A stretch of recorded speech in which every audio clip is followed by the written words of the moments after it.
If you take 1 part zombie virus, mix it with 1 part comically bad CGI, and 1 part bad acting, mix in a dash of Jurassic Park, and sprinkle a little bit of cheese on top. Put it in the oven at 450 degrees, bake for an hour and a half, and you get the shit casserole that is Zoombies. We watched Zoombies. We watched it so you don't have to. So you know what time it is. Horror, so bad it's scary. Splitting up is never okay. Plot, who needs it? Don't turn on the lights. Cars don't ever start, but that's alright. Running upstairs instead of out the door. Good acting, what do we need that for? Horrible horror, so bad it's scary. Enjoy the show, but not really.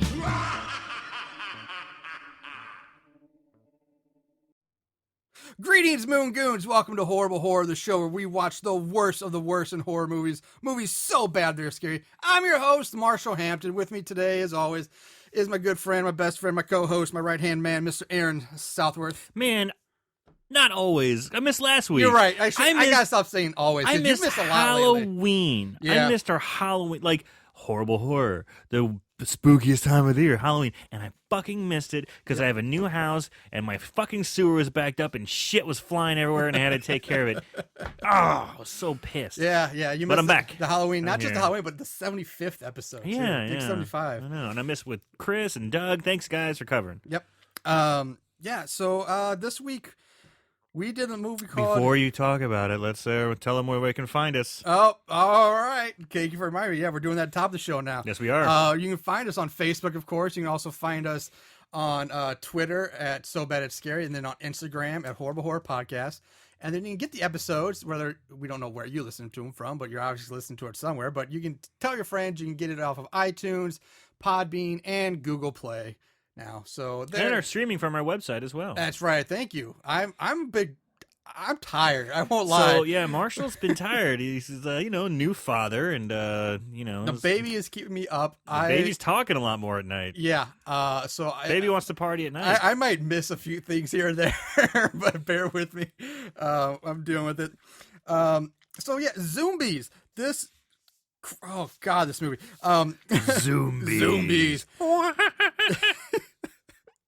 This movie was released. It's fairly new. It's March 1st of 2016. Yeah, this is a newer one. Very newer. One of the newer ones we've done. Written by Scotty Mullen and directed by Glenn Miller. Now, I'm sorry if it's just weird calling an adult Scotty. Like, I think to me, it's always like once you get to a certain age, you're just Scott. Yeah, you're not Timmy anymore. Yeah, you're Tim. You're not Scotty anymore. You're Scott. Unless you're like You're a not Scott, Danny. unless you're unless you're working in the engine room of the Enterprise and you're trying to give her all she's got. Your name shouldn't be Scotty. Well, what about Danny Trejo? He's a Danny, and he's a badass. Yeah, well, that's also Trail. Look, and no one's going to tell him, dude, you need to be Danny. yeah. You can try and tell him. you can do whatever the fuck you Yeah, want. he can do whatever he wants. Yeah. But this movie is actually found on a lot of places. You can find it on Netflix, Amazon, Vudu, YouTube, iTunes, and Google Play. It's everywhere. It's everywhere right now because it's relatively new. It was produced by the production company called The Asylum. Now, some of you diehard horror fans and sci-fi fans may be familiar with this company because they're the company behind the cult classic franchise Sharknado. Mm-hmm. Also, other gems like Three-Headed Shark Attack, Mega Shark vs. Colossus with a K, Mega Piranha, and so many of the ripoffs like Transmorphers, Fall of Man. So like all your cheesy ripoff movies, these people are. So there was actually an NPR piece about this company. Really? It's like how fast and hot on the heels they are of a lot of these movies that are coming out. Sometimes they come out before. Oh, that's the whole thing is they try to get it out before Transformers before the main one comes out, so they can piggyback off there. And it's like it works. It's like a formula that works. Like people are like, "Oh, Transformers is coming out. What the fuck's this? Let's watch this." The formula is working. That's probably the most interesting thing. I'm not even going to talk about because there's really nobody worth talking about. They all have stuff to them. They're not like first timers, but they're just things, bit parts. Nobody, no names, nobody. I Anything recognize. that crosses over to horrible horror or horror No, in general? Or not that I remember. Yeah. There might have been one or two, but the only thing that there was is almost a crossover, which I'll get to when we get to trivia, but it didn't happen. So, the cast isn't really worth spending a whole lot of time on because nobody's getting really cool, fun credits that I noticed. So we're gonna go straight to the movie. just like the movie went straight into the movie. Yeah, the movie starts pretty quickly. It just opens like there's no opening credit, no nothing. It just instant once it starts movie. Yeah, I kind of like that.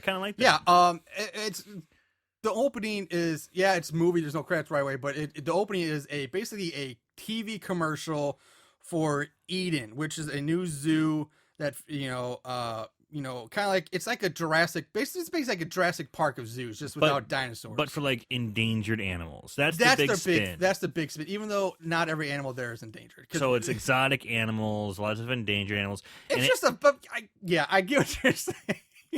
Yeah, that's the whole purpose. Like their big selling points. Yeah, we endangered animals. We're safe haven, refuge. But every fucking animal they show, it's just every animal you see at any other zoo. Yeah. It's like they're not endangered or No. they're not rare. Like they're just animal, like fucking lions and elephants and birds. It's like what? But it's big, just like you said. It's huge. First thing I get, Jurassic Park. It's Jurassic Park-esque. And it's like they have these stock footage shots of animals and like this overhead shot. It's like Busch Gardens under construction. Yeah, this thing is so big. Like if there was supposed to be an actual zoo, there's no way you'd be walking. Like the people in the zoo have to like drive in cars. Well, they do, to get to one place to another. It's supposedly so big. So it's Jurassic Park-esque. Yeah, and it's supposed to be high tech because it features a state-of-the-art high-tech zip line and water park. Because zip lines are so high-tech and futuristic. It's 2016 zip lines. Zip lines. So after this commercial for Eden, we're taken to the Eden Zoo itself, and this zookeeper guy, we see him bring in 2 covered cages in like the medical, like the labs, the medical labs, and you hear, you hear the monkeys. Yeah. And in the lab, there's these 2 vets, 2 doctors, and they're working on a sick monkey. It's like a macaque, I think. It's a white-faced capuchin. There you go. Someone did his research. I did a lot of research on this one. I had no idea. I don't. It's the monkey it's Ross's monkey from Yeah, France. yeah, What they're supposed to be. Now during I did say such you being in the medical field, you might notice this. During this entire scene in the lab, you constantly hear the sounds of a heart monitor beeping. Yes. And they even show the heart monitor. But every time they show the monkey that they're working on, it's not hooked up to anything. I was going to mention this. Yes, Okay. yes. Because I saw this and just like, and they're like, I'm sorry, but these are like, a lot of medical people are kind of cold. I can only imagine vets. They're trying to save the monkeys, but they're obviously saying they're infected. They've got a virus. They're talking about it while they're trying to save them. Even these are infected too. And I think honestly they just be like, all right, these monkeys are defective. They're not extinct or rare. Throw them in the fucking incinerator and call it a day. Let's get lunch. Like they're not going to give 2 shits. But here they are trying to save this little guy.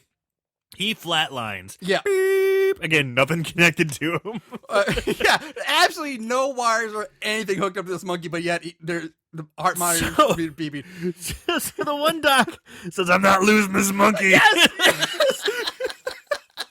So before he does that, he orders like the doors locked. Like we have to quarantine off this lab. Yeah, so they're so worried about these infected monkeys getting out. They had to seal the lab, close it, shut it down. I'm not losing this monkey. Yeah, and he gets atropine out and like epinephrine to like shoot it, and she's like, that's against protocol. Like, to hell with protocol. This animal has to live. I know, what the fuck. Get over yourself, buddy. Does this animal have like the cure for AIDS or cancer in his blood or DNA that it has to live? What is going on?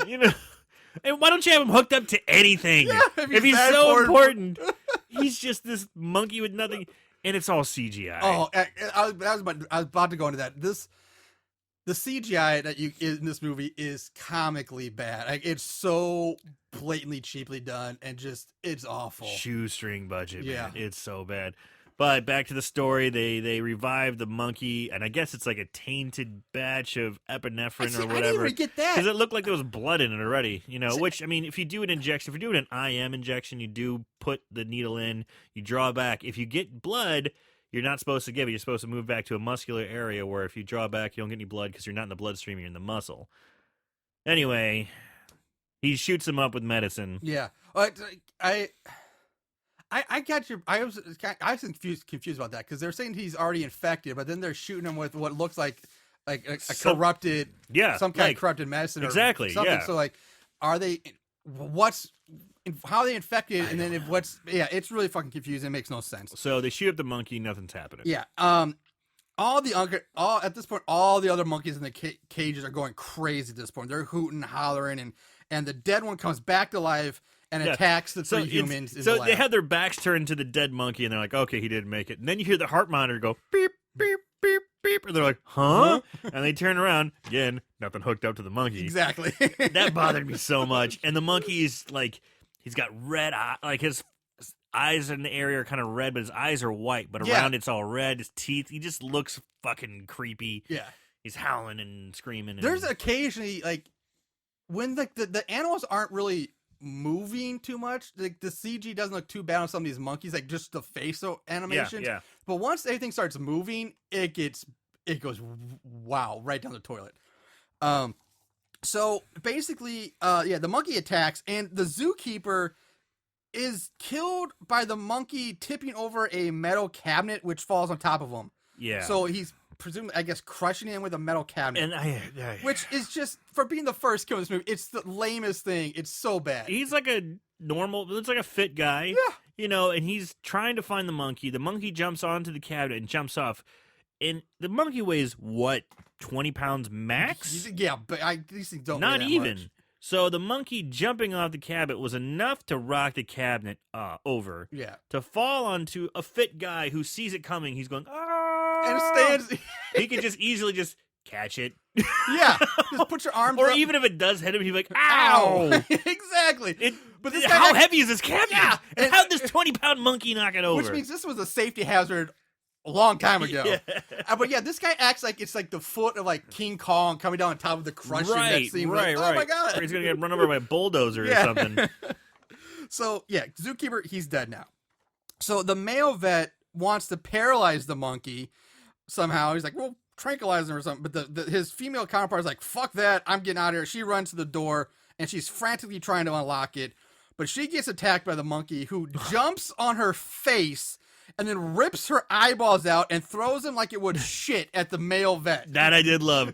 She's screaming, and her arms are just at her sides as she's screaming. She's not reaching at the monkey. You're right. She's not trying to peel this thing off. She's just got her arms straight out like in a Jesus Christ pose. Just while the monkey's just tearing her eyes out. The monkey rips one out, turns over to the guy, goes, "Here you go," and like tosses it to him. Throwing his shit up, but I totally overlooked the fact that she never wants to even try to like rip the monkey off Doesn't of try her to face. stop the monkey. Just do what you will. You know? So the monkey then leaps off her straight to the screen. Roll opening title card and credits. Now we fade away to the zoo bus or something, driving through the zoo. And on the bus, we are pretty much all of our main characters for the most part. And the first one we're introduced to is Dr. Ellen Rogers. And she's the main person in charge of eating. She's like she was in the commercial. Yeah, the one from the commercial. She's basically like the old man from Jurassic Park, whatever his name is. The old guy with the and this is like the helicopter ride, except they're in a bus. Yeah, except they're in the shuttle bus. Yeah. Exactly. Yeah. And, just like Jurassic Park. Just like it. So Rogers is addressing the bus full of all their new interns, which just are starting to work their internship at the zoo today. And also along with them is her young daughter, who is 5 or 6 maybe. And I'm sorry, her actually be in fucking school, not at a zoo right now. Right. Because they even say this is a Monday. Why is this kid not in school? Maybe it was summer. It was the summer. It was the summer because this is their summer internship. Was it? Yes. Okay. All right, then I'll take that back. Because I was like, why is this kid not in school? But anyway, so Marshall's very much gone into dad mode. basically during this whole thing, I'm gonna skim over a lot of this bus ride, but later on, there's some reason Rogers has all the interns hand over their cell phones, which there's really no reason for this other than the writers need some way to explain why they can't call out for help later. Which really doesn't come into play at all. It doesn't. It doesn't. So, well, I she hate does. this She thing. does say that it's still under development. We still don't want any social media getting out there. Please turn in your phone. She does say that. Right. I get that. So she but doesn't want people taking pictures and posting on that's the Facebook and case, stuff. if They that's should know that ahead of time. They should. They would Yes. probably have signed like one of those disclosure agreement or something like that. To get this internship. I just hate it's just to me lazy writing. You see in movies all the time. We need some reason why they don't have their cell phones. Some reason why the cell phones Why are we don't work. collecting the Mhm. cell phones? Yeah. It's just stupid. I'm just really sick of that cliche, that triteness of it all. So we go back to the labs and we see like a bloody hand reach up and hit the alarm button, and we go right back to the group, and the bird nerd Ricky, he gets dropped off at the aviary to meet up with the bird lady that he's gonna be working under, where he's told that every bird in the aviary is endangered, which is complete horseshit because the birds that we see later in this movie, none of them are actually endangered or even I know. they're fucking. I know. You can buy them at a pet store. Yeah. Yeah. So one thing I did like also, just back to the bus ride, the bird nerd, what was his name? Ricky. She goes, and all the birds are endangered. So goes, you got a California condor? And she goes, we have elephants Yeah. and tigers and lions. It's like, bitch, she asked you about the California condor. She just looks at him like, nerd. Yeah. Just say yes or no. Yeah, I and I thought that was a weird choice. Yeah. Why not just say yes or no? What's? She totally It's not like it's a bad question to yeah, ask. totally dodged him. Yeah. So we get more character interaction, and we meet Amber, who's kind of like the pretty but bitchy, kind of snobby, self-entitled Sorority girl. bitch, yeah. Who's a poli-sci major, but she's only there because she's allergic to babies and homeless people scare her, and this was her only other option for an internship. Dude, that sounds like me. I'm allergic to babies, and homeless people scare me too.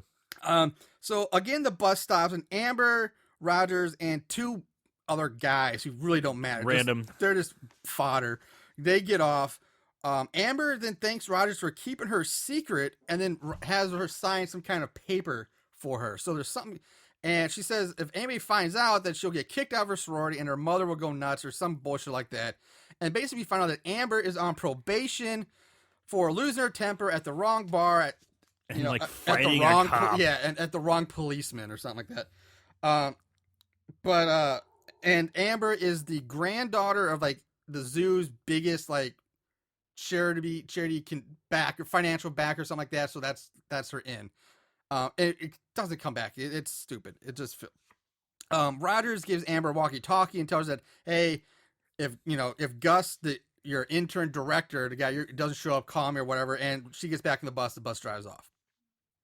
Gus shows up from peeing in the bushes or something like that, and he has Amber get in the warthog pen to feed the warthog, which I'm like, oh shit, all right, first of all, again, so much wrong with this scene. Well, this is the thing. He comes out and he says, who wants to feed the warthogs? And she's ironically saying, me. Yeah. And he goes, look, I don't think you want to do that. And then, just like my fucking wife and all the other women out there, if you tell them they can't do something, they're like, oh yeah, I'll show you. Because she immediately, once he goes, nah, I don't think you want to do that. She's like, oh yeah? And she's jumps over the fence into the warthog pen. But first of all, let's talk about this pen. This high-tech zoo, this warthog pen or habitat is just a crappy little wooded fenced-in area that's smaller than This room. smaller than a college dorm room. It's not a habitat. It's just a.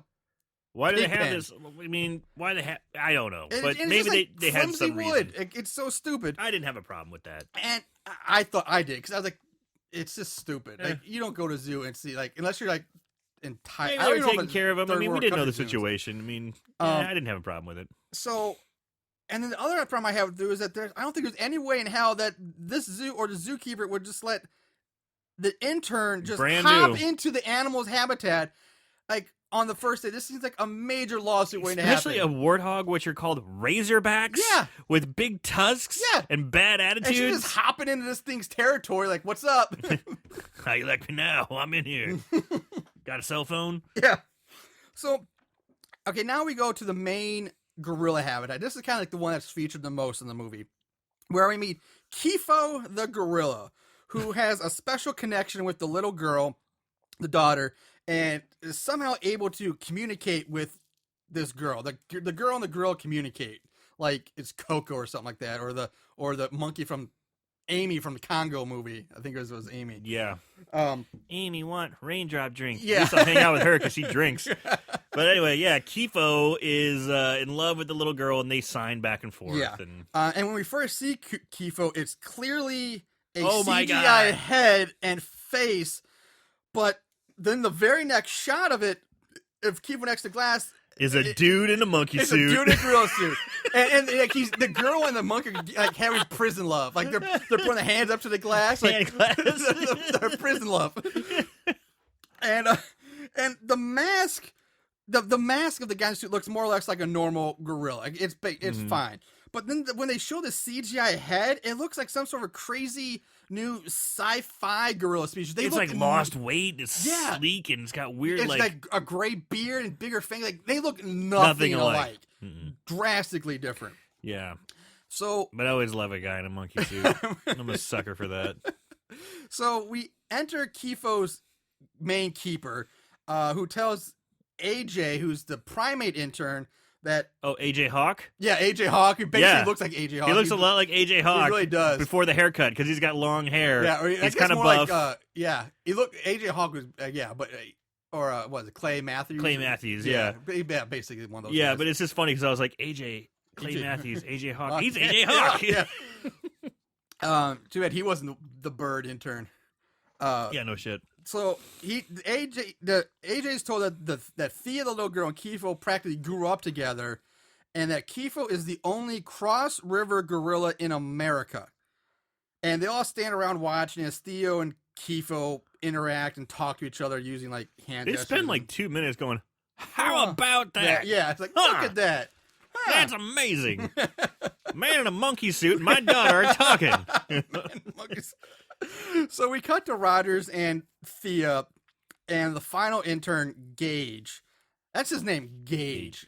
I kind of like it. Entering the zoo's administration building. And Rogers told Gage to go to the basement to take inventory of all the gas and methane tanks down in the storage room. And the movie at this point makes a point to show that Rogers has issues with like the electronic locks on the doors. Yeah. They blatantly show you that, it's not opening right away. There's something wrong with the locks. And we learned that Rogers was also a scientist, but gave that up to run Eden. She also Because she wants to make sure it's done the right way. Yeah. This is her grandfather's gig or something. Yeah, it was like her grandfather's dream or something like that. And we also know that she leaves her daughter alone in the office all the time. Just leaves her kid alone, constantly. Great parroting. Now we cut to the security building where we meet Rex, the head security guard, and his team of Boris and Ty. Now Rogers and Gage enter. She tells Rex to meet her outside because she has a new victim for him. And this is where Yeah. So, what's the main lady's name again? Dr. Ellen Rogers. I was calling her Rogers. Rogers and Gage Yeah. see the security team, right? Yeah. They see him, they're like, hey, how you doing? How you doing? Mhm. All right, then they walk outside. Yeah. Okay. So they go outside, and Rogers introduces Rex to Lizzie, the new security guard. But at this point, this is where I'm having a problem. Rogers and Gage walk in and say hi to Rex and say hi to everybody out. Yeah. And she says, come outside, I got someone else for you. Mhm.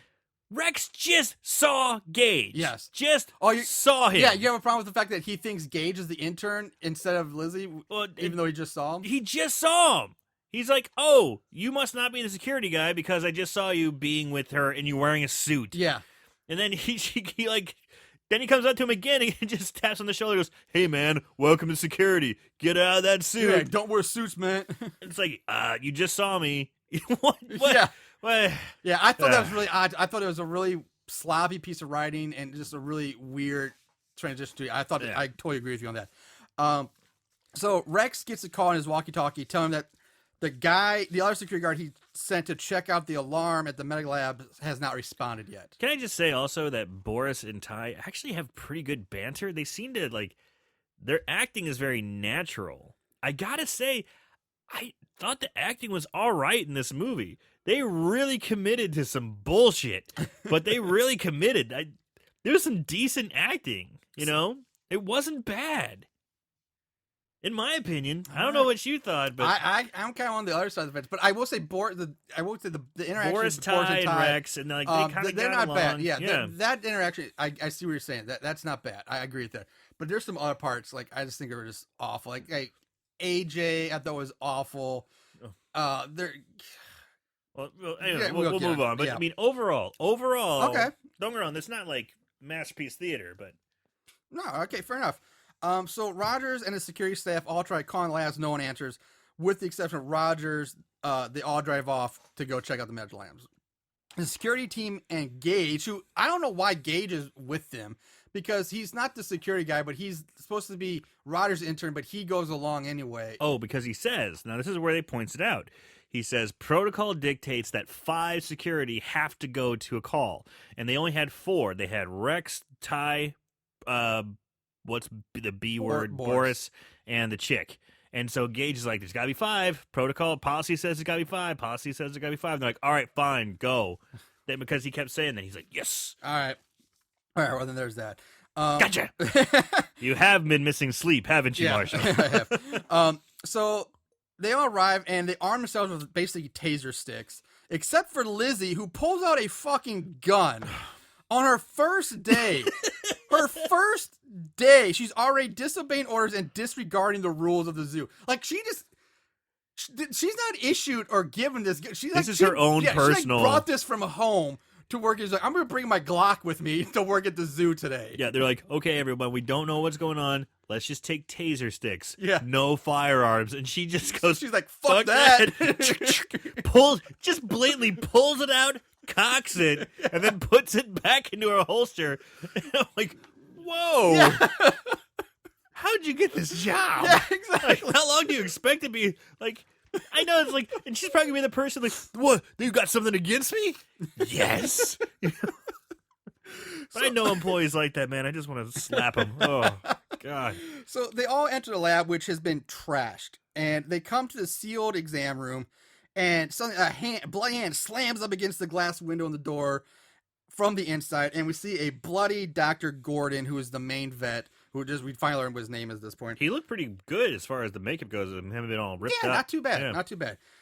Again, there's an issue with the electronic locks and the key cards, but because it takes them forever to get the door open, but of course they eventually do. And once inside, Gordon's like, you gotta barricade the doors, blah, blah, blah, and they see the missing security guard dead, who has been with a syringe sticking out of his forehead. So apparently a monkey stabs him in the head with a syringe. You don't see it, but I mean, that's what's happened. Yeah. Lizzie helps Gordon up and begins, and as soon as he stands up, Gordon starts like convulsing and shaking a bit. Oh, God. And So he unless stands you've up. seen this movie, you will never guess what happens next. Because wow. Okay. So what? Goddamn. All right. You're having trouble getting this out. Because it's so like, what?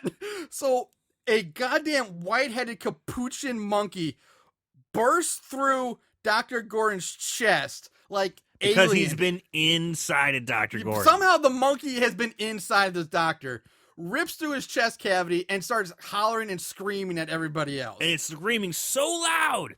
They're covering their ears, and they're like temporarily incapacitated. Yeah, like banshees screaming. Yeah, they're like, ah! They're covering their ears, like, oh God, why is it making that sound?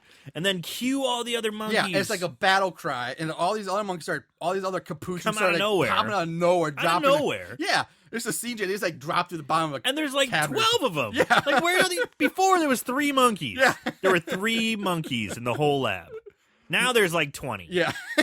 What the hell is going on? And they're bursting out of people's chests? Yeah, I don't. That's the best part. Like, how did it get inside him?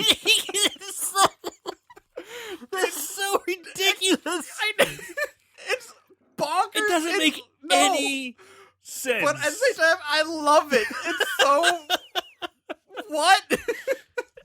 a monkey comes out of this guy's chest. Dude, I bet you there was somebody who just like, who was writing that's like, how's that? He's like, fuck it, it's gonna be cool. It's gonna be cool. Fucking. All right. Never seen that before, have you? So, one of the monkeys attacks Boris, who tries to shock it with the taser stick, but like a ninja, the monkey kind of like leaps onto the stick and then uses its ant, like twists it around and shocks Boris with his own stick, and apparently kills him. So that's one fucking powerful taser stick if they're supposed to tase the monkey, but kills Boris. Yeah, and Boris is like a buff dude. Yeah, you he's know? a big guy. These are the security guards who are into their job. They're all like buff dudes. Yeah. Boris tries to shock the monkey. Now I got Peter Gabriel stuck in my head. Yeah, he gets sold switcheroo from a monkey. Ugh. So, 3 more Capuchins then pounce on Ty, knock him to the ground, and we just see a blood geyser just shoot up from the floor. We don't see anything, you just see blood spraying everywhere. So, another one jumps at Rex and bites into Rex's neck, but is saved by Lizzie, who just throws the Capuchin off.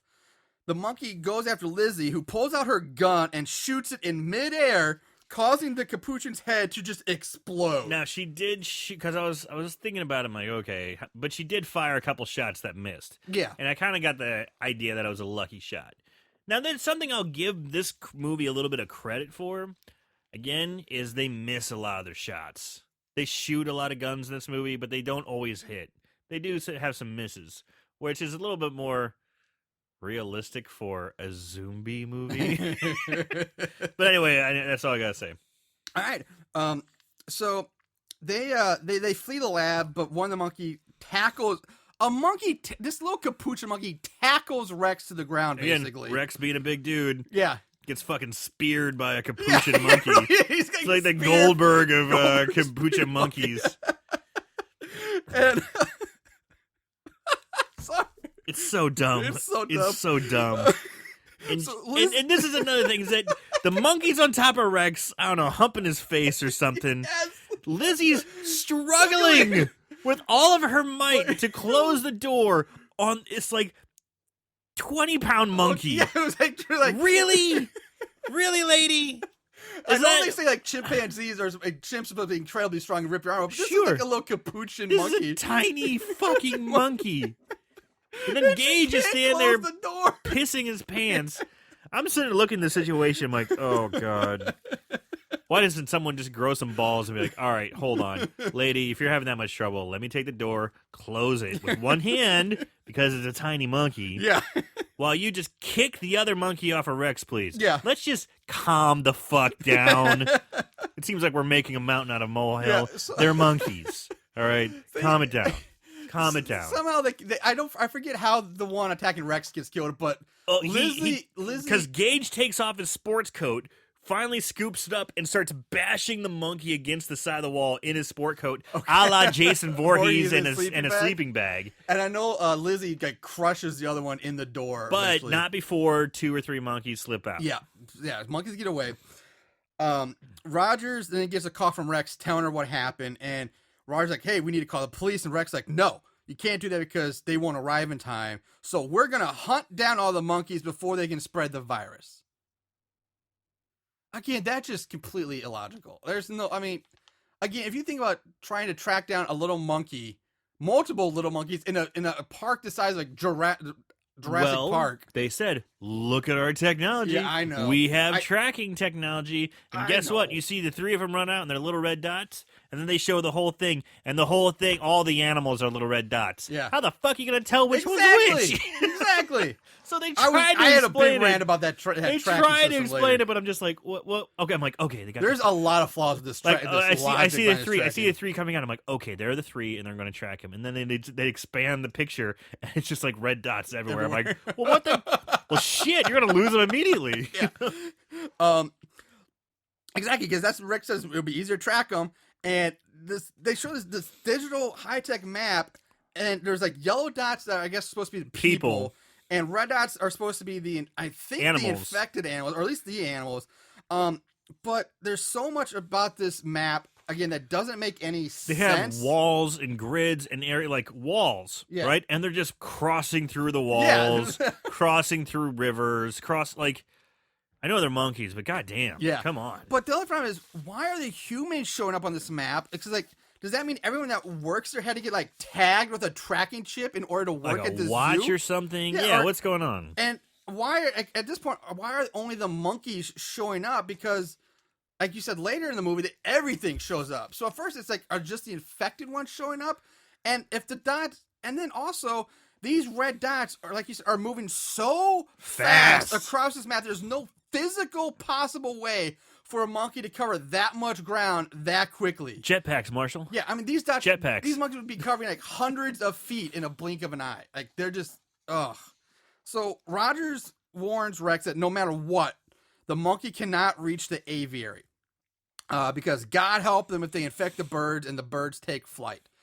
And again, there's some mislogic here. Yeah, that seems to be like the main focus of the movie. It really is. They protecting hammer the that in. aviary, Yeah. like the atrium or the aviary. What's it called? Aviary. Aviary. Protecting the aviary, which they say over and over, it's made of solid steel. Yep. It's completely contained. Yeah. Don't worry, we got this. But, and here's my other issue with this, is even if a monkey does get inside and somehow manages to infect a bird, which means he would have to catch the bird and kill it or something bite like that. it, Do scratch something. it, something. Where the fuck are the birds gonna fly to? They're trapped inside an enclosed dome aviary. They can't just fly out. Or what's the whole point of the aviary in the first place then? I mean, they're trapped inside. So Right. if they get infected, they're not going anywhere. That's the whole point of the aviary is to keep them contained. Yes. You already are doing everything you can to contain these birds. Yes. So What's the problem? yeah, so Amber, Rex, and Gage drive off to the African exhibit, which also happens to be where Amber is. Rogers locks down the whole zoo, tells the staff to get secure locations, and she says this is now drilled about 20 times in like 10 seconds. It's really annoying. She really lays it on thick. Yeah. Do not fuck with the monkeys. And at the warthog pen, the monkeys swarm. They just Yeah. come swarming. They swarm So Amber. Amber's about to climbing out of the warthog pen. Yeah. The alarm goes off, and they don't have enough time to reach safe ground because No. the monkeys are coming. Monkeys are coming. So Amber, Gus, and the two other random interns just get swarmed. Asian guy and Indian guy. Yeah, they flee, and the warthog breaks through the shitty wooden fence pen, which it could have done that at any point in time. It shows what kind of shitty zoo is this if the warthog can just break and this through is the where fence. I started getting a little confused about what was going on. So the monkeys attack the zookeeper and they kill the zookeeper, right? Yes. Yeah. So there's a zookeeper, Amber, and two dudes. Yeah, because Gus gets tackled by the group as a monkey. Yeah, And he killed. just gets tackled. He didn't killed. You, don't You really see blood flying around. Yeah. So you assume he's dead. So the three other interns go run and they climb up in a tree while the warthog is smashing everything around him. Yeah. When or did the warthog ever Get get infected? bit or infected? That's my same question, too. Like, because I don't think so. Or is he just a pissed off warthog? I think he's just a pissed off warthog. Because you never see that any animals ever like biting other animals and getting infected. They just are all of a sudden. And the warthogs, when in the quick shots of the warthog, you see he doesn't have like the white dead eyes that all the infected animals have. I think he's just a pissed off warthog that escapes. So he's trying to get, so they climb into a gift stand and then they climb up into a tree. This gift stand thing, it's the flimsiest. It's made of like it's bamboo. grass. It's like a grass hut, and the warthog like trying to break through it, and he bursts through. He's doing a good job. But he's the wooden fence apparently put up less of a fight than a grass hut with like no real wall. It's just grass, and anyway, I don't know. It just the consistency there is Anyway, they climb up the grass hut into the trees. Yeah. The warthog takes out the grass hut. 3 interns are suspended in trees. Yeah. So time passes. Not long. Not much time, but time does pass. And they're in the trees and they hear growling. And then out charge 2 zombie giraffes.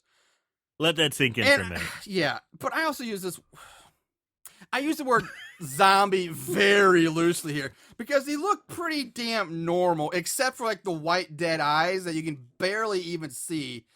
And also, I didn't realize giraffes can growl or howl. Yeah, and when did they become Zombies. I don't know.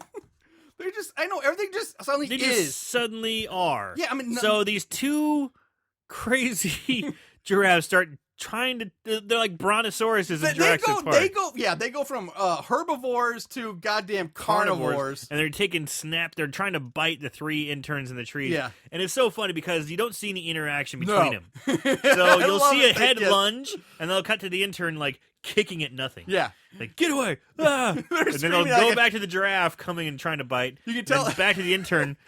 Nothing around it going, get away! Yeah, ah! you can tell like there's like it's one of those things like they're like yelling or trying to scream and be scared of like a tennis ball on a stick type thing. Like here it is.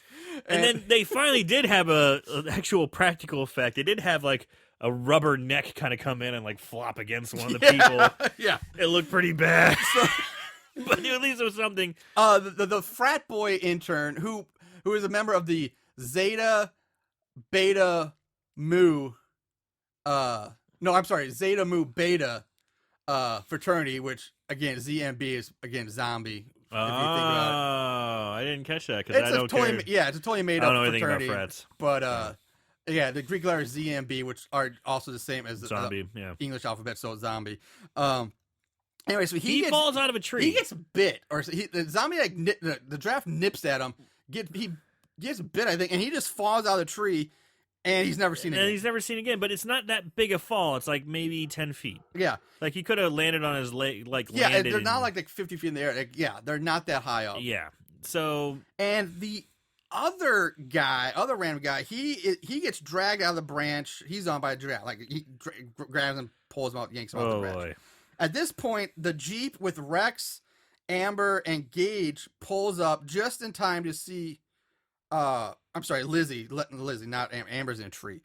Just in time to see one of the guys dangling from the mouth of a giraffe by one arm. Like the giraffe is holding him up by his arm. Yeah, just what the fuck? Look again, these effects look so. It's so bad, horrible. And the giraffe is holding him up. And giraffes, yes, they have long, powerful necks, but I don't think I could do that. I don't know. I don't think I can support a 200-pound weight at the end of that fulcrum. Kind of. You might be right, but regardless, he's swinging him around. And in comes giraffe number 2, grabs the other arm. And so you got this guy's being held like 20 feet in the air. Being drawn and quartered by 2 giraffes. He's got each arm in the mouth of a giraffe, and they're both pulling at it. They rip off the guy's arms. His arms get ripped off, and he plummets to the ground.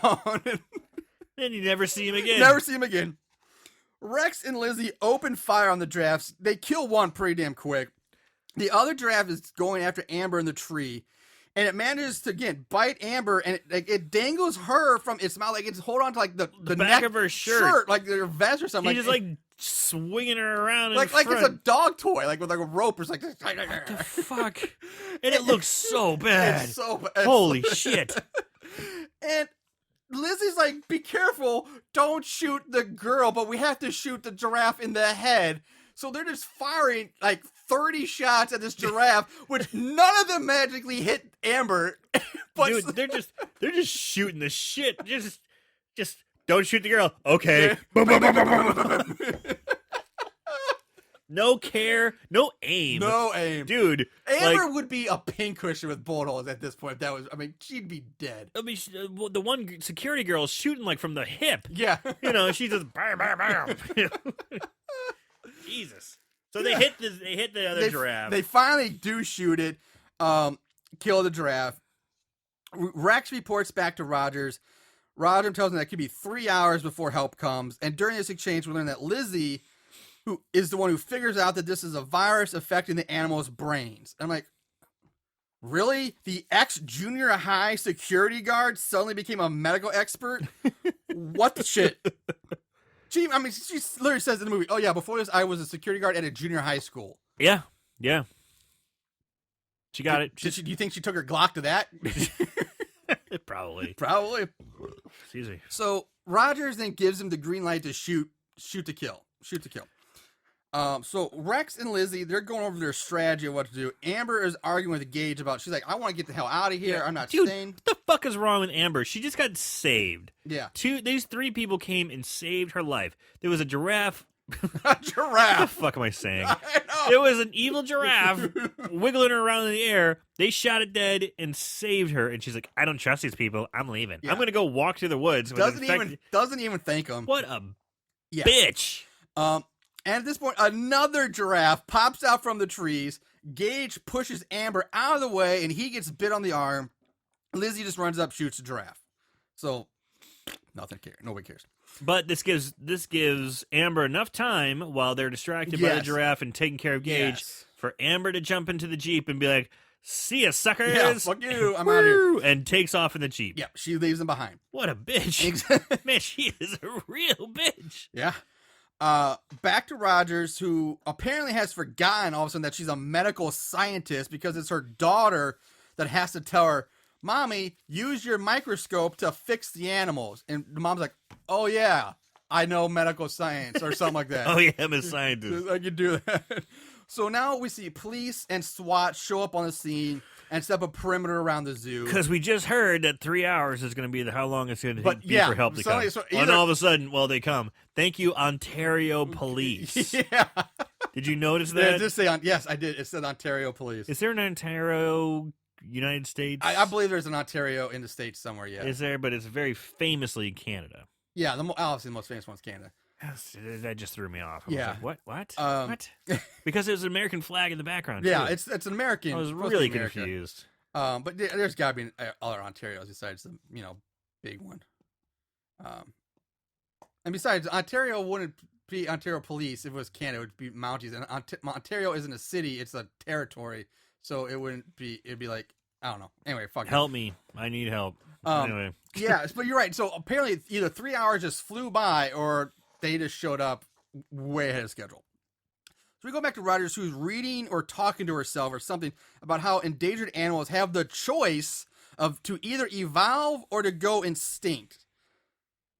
And I don't think really? it's really Like, a choice. animals can choose to just evolve. I Like, don't think it's a choice. Yeah. You mean mutation and evolution is from mutation, which is random. yeah, like I didn't realize it was a Eh. conscious decision that animals could make to just, what, I don't feel like being, dying off and becoming extinct, so I'm just going to evolve. It's, You know what, Marshall? There's a lot of pollution going on in land. Fuck this. I'm going to grow some gills. yeah, I'm going to jump in the ocean. exactly. I'm making a conscious Peace. decision to evolve and mutate right now.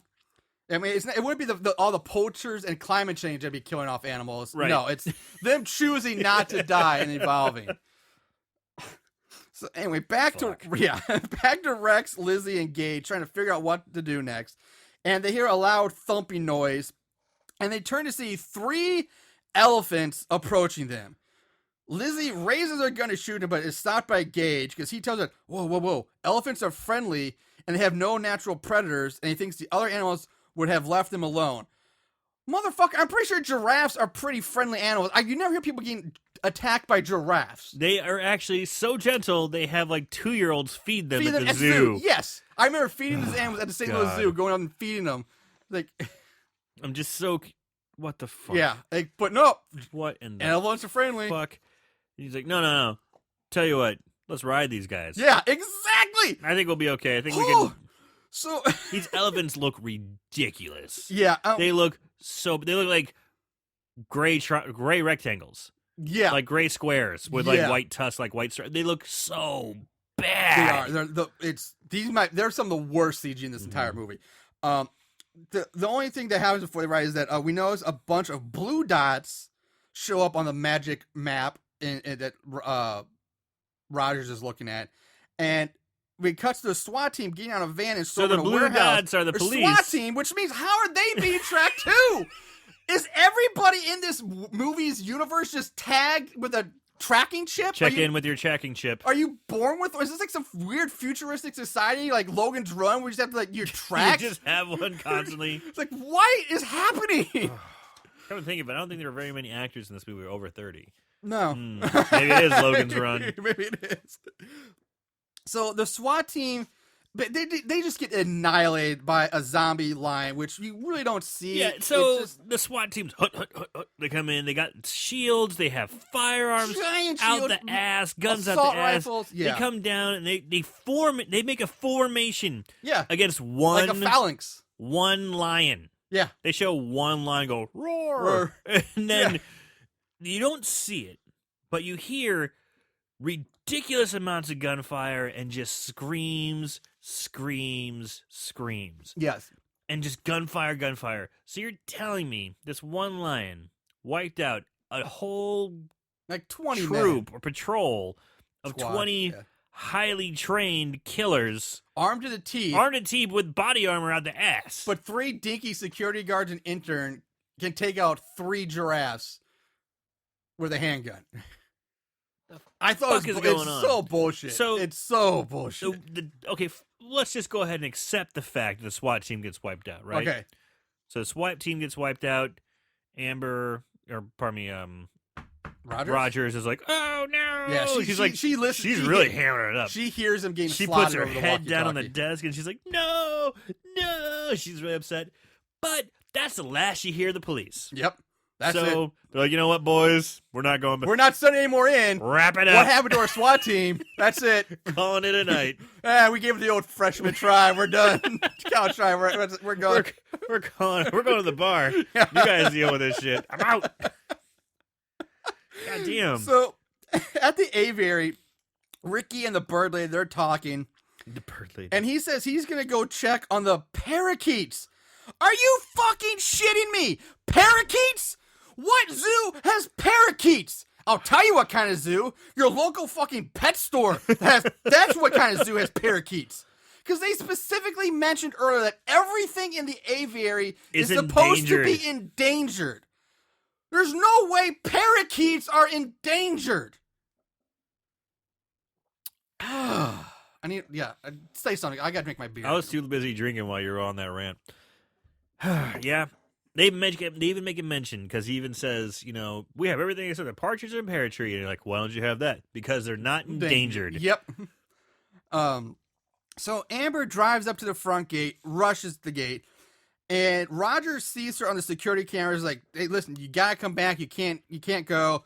Yeah, Amber's being a bitch. He's like, let me out of here. she just stands there arguing, and Roger. And this fence is not that high. It's really not. It's like maybe 8 feet. Yeah, it's like it looks very climbable. Yeah, it's very climbable. And so Rogers warns Amber that to look to her left, which Amber's like, fuck you, I'm not even looking to my left, just open the gate. And finally Amber... She says she's going to climb it. Yeah, she's like, fuck it, I'm going to scale the gate, but she gets attacked by what I think is supposed to be a lion, but We don't the even CGI know. Is so shit. It just looks like a brown blur of crap. Of like animal. Yeah. Quote unquote animal. Yeah. Like, what was it? Could have been a Dude, dog. I was watching it with my wife Could and I have was been like, aardvark. I don't watching know. it and I'm like, what is that? She goes, I don't know. And I'm like, I can't tell either. It's just animal. It's She's like like, a top-down overhead view. It's just a brown blur. it looked kind of like a jackal, but Jackal! It's a jackal! but I mean, kinda, or a hyena. Like, I have no idea. Yeah, I had no clue. Amber is pulled down off the gate and dragged away. She just dragged off. Yeah, just dragged off. Screaming and bloody. Yeah. So we go back to Thea, the little girl. She's shown having a tea party with her stuffed animals while her mother is off in another room. Again, shitty parenting. I would think if there's a killer zombie animal virus thing going and killer animals are running amok, you would not leave your child alone anywhere. But she's like, stay here, kid. I gotta go. I got this. I got this. You're fine. So we go back to Thea, who notices now that there's a koala bear sitting on the windowsill. Yeah, she's like, I need to grab, more friends for the tea party. And she goes, Mr. Koala? And she comes up to it, and it's obviously not a stuffed animal. Yeah, I mean, again, He's got his eyes closed, and she's walking up to it, reaches out, touches his nose. He opens his eyes, bares his teeth, and she screams. Yes, but again, it pissed me off that, again, because they made a big point about how her and the gorilla basically grown together. So this kid's grown up around animals in the zoo her whole life. Granted, she's Yeah, young, but, she has. She but- has. So yes. you would think that she would know that this koala bear isn't quite right. Right. Because it is fucked up looking. Like, it's missing most of the fur on its face. It's like just jagged look. It's jacked up looking. When do koalas have spiky teeth? Yeah, that's another. And like, at first, I thought you said when I first didn't think it even had eyes because like you don't even see it until. Well, he has eyes closed. Okay, but he opened his eyes. Yeah, that I realized that, but at first I was like, this thing doesn't even have eyes. It's just what's. So yeah, the koala bear roars and hisses at her. Rogers hears this and she takes off running. And again, they remind us about the crappy electronic locks. Foreshadowing of the bad locks. Yeah, because she can't. She's get the having door trouble open. getting the door open. But of course, she's finally able to, and she storms in the room to find her daughter standing in the middle of the room, covered in blood, holding a baseball bat with 2 dead koala bears at her feet, both of them with their heads bashed in. And just a side note, these koala bears they're just stuffed animals they poured fake blood on her. I mean, Pretty bad. Really bad. It's just like, here's a stuffed animal. It's pretty bad. Yeah. So I was confused. I couldn't, because she's a little girl. She cooks like this. It's hard to understand. The kid's annoying in this movie. So she wasn't that bad. But I thought the there mom was runs in and says, "Are you okay?" And I'm like, "What the fuck happened?" I didn't see the baseball bat. I was like, "How the fuck did she take these two things out? Did they kill each other?" The first what time I watched the happened? movie, I was saying like, I didn't see the bat. Like, what the hell happened? Yeah, I was really And then confused. When I watched it the second time, when I was taking my notes on, I was like, oh, there is a bat in her hand or at her feet or something. They show up for like a millisecond. I must have missed it because Yeah. I was sitting there going, "How? What happened?" Yeah, you blink. I you was missed so it. confused. But again, a monkey took out like 5 people, Security but guard. 2 koala bears can't take out like a 6-year-old. Nope. Like, what is happening? And I'm pretty sure that 6-year-old is barely strong enough to even swing the bat, let alone kill 2 koala bears. Smash him into smithereens. Yeah. Yeah. So we cut back to Lizzie, Rex, and Gage, each of them riding on the back of an elephant. Oh, And God. oh my God. We already covered how bad this looks. It is. We cannot just- even describe. No. We cannot do it justice. We cannot do it just how bad this looks. The elephants don't even look like they're even really walking on the ground. They look like they're kind of like walking on air almost. They're Like, just superimposed. Yeah. I mean, it's so bad. Yeah. Oh, my God. Let me whisper in your ear. That's how bad it is. So the elephants come to a stop, and the riders can't get them to move forward. And we start to hear rustling in the trees and monkey hollering as well. And the elephants spook, rear up, Rear up like they're fucking horses. Yeah, toss all 3 riders to the ground and take off running, which looks even worse than their stampede. It's like they put them in fast forward. Yeah, and one of them, during the rearing, like all of a sudden they're horses. Yeah. One comes down and smashes Rex's leg. Yes. Which looks horrible. Yeah. God, the effect is so bad. Like, it's obviously they come in, like, Rex is on the ground, and then they can tell this thing is so far ahead of Rex's leg, and this fake elephant leg comes down in front of it. But it's kind of like, it's so big it blocks Rex's leg, so he just goes, ah!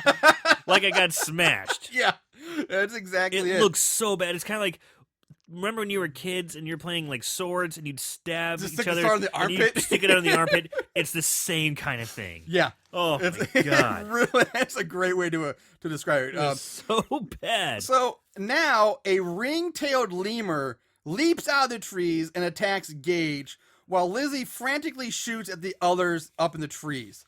Now, during this scene, I don't know if but you can clearly see she's not even really firing the gun. Yeah, she's just like moving her arm, like, yeah, and they're adding the sound effects in there.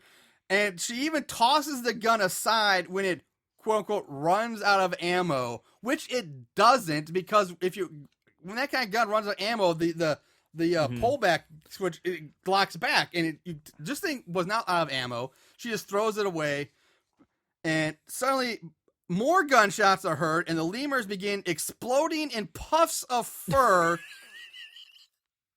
Pan over to show AJ and Kifo's zookeeper handler. Monkey Man. Yeah, just again, lemurs are like jumping in midair and they're exploding midair in like poofs of. They look like something like a magic trick gone wrong, like poof, like pizzazz or something like that. Shazam! So Lizzie asks what they shot the lemurs with, and the handler tells her, "I shit you not." He tells her, "I shot them with a rocket gun, which was left over from the Independence Day fireworks show." A fucking rocket gun. There's no such thing as a rocket gun. This rocket gun is just a flare gun they painted black. My rocket gun, baby. Yeah. You know, there's only one like it in the world. Does that turn you on? Rocket gun. Rocket gun. That's gonna be our hashtag. Hashtag rocket gun. So all of them head down the path and enter the primate zookeeper's like office, the primate building, where they start to work to patch up Gage and Rex. Back to Rogers in the admin building. Her daughter, is wiping the koala blood off of her face, and Rogers takes the bloody cloth, scrapes some of the blood off of it onto a slide, and starts looking at it underneath the microscope. And she tells Science! Yes, science! And she tells Thea that she's trying to figure out what is changing the animals and how to stop it. So this is my problem. All right. It just seems like the animals are mutating randomly. Yeah. It doesn't seem like the howler monkeys or the little white-faced Ross friends monkey is not causing, like, they don't show them biting any of them, scratching them. So what I'm getting is that the animals are just randomly mutating. I think at one point they'd say, is it airborne? But then they say it's not or something. I don't know. We get no explanation of what this is or how it spreads. You never do. But I'm with you in the fact that they should at least, if these are supposed to be zombie animals and not just like Cujo, this rabid, like show like this giraffes like with like claw marks or they've been attacked by something. Yeah. I mean something to show that this is how this is spreading. They do none of that. And what's the motivation of a zombie?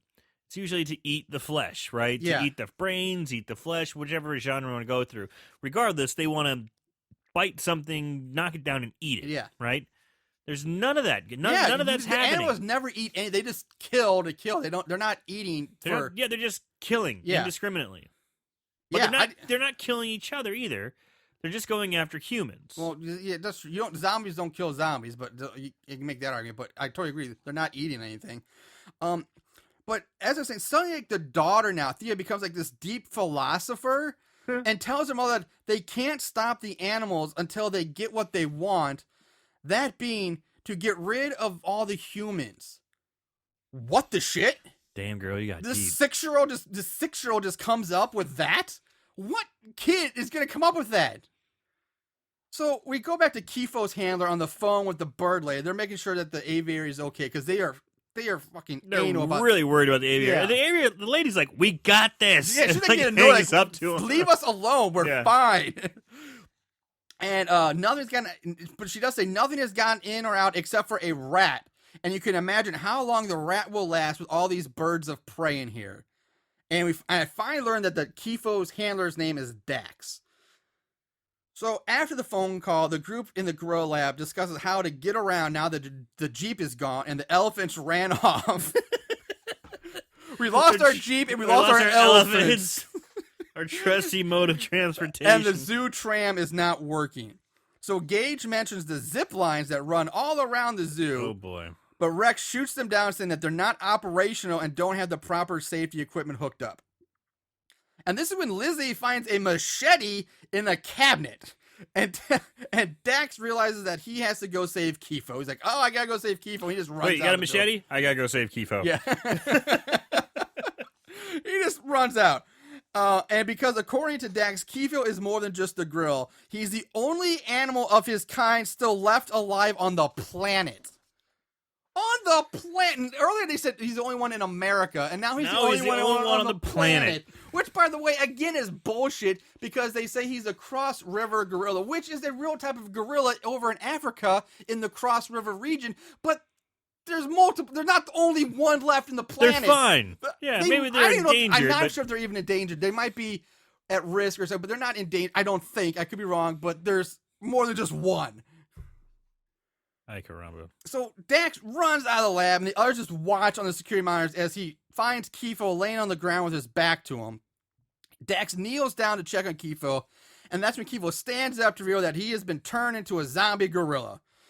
Dax tries to run away and cut to the inside of the lab, and Dax's body comes crashing through the glass doors.